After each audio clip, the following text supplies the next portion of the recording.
لە سەروبەندی ئامادەکاریەکان بۆ دەستپێکردنی پرۆسەی ڕزگارکردنەوەی شاری مووسڵ، ژووری ئەمەلیاتی هاوبەش بۆ ڕزگارکردنەوەی شارەکانی حەویجە و شەرگات پێک دەهێنرێت و سەعاتی سفریش بۆ ئەو دوو پرۆسەیە دانراوە.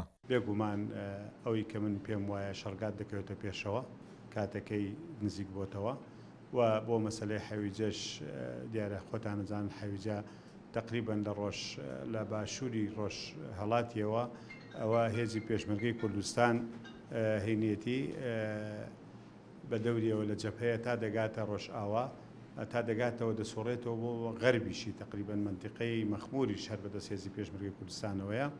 ئەم جەبهانە لەم لاوە بێگومان پێشمەرگە دەتوانێت تا حکومی پێ بکە و لە قۆڵی حەمرین و بێجی و تکریت و تا دەگاتەوە سەر شاخەکانی فەتحە بێگومان ئەوە لەوێەوە هێزە ئەمنیەکانی عێراق مەحاوری خۆیان بۆ دیاریکراوە.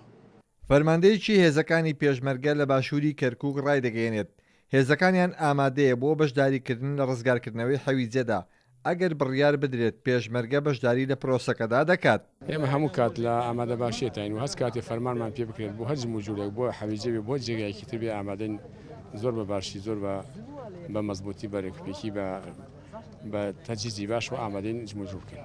ئێمە وەکو پێشمەرگە بە بەردەوامی ئامادەین بۆ هەموو ئەچێپیمان بسپێرن نەک لە باشووری کەرکووک.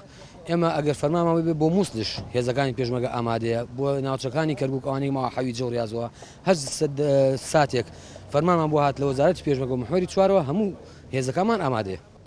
بەڵێ ئێمە وەکو هێزێکی مەشق پێکراوی پەرچەکراو لەلایەن هێزی هاوپەیمانانەوە هەموو ئامادەکاریەکی تەواو کراوە بۆ ئامادەین هەر کاتێک لەلایەن وەزارەتی پێشمەرگەوە فەرمانمان پێ بکرێت بۆ ڕزگارکردنی هەر جێگایەک لە ژێردەستی داعشدا ئێمە ئامادەینە.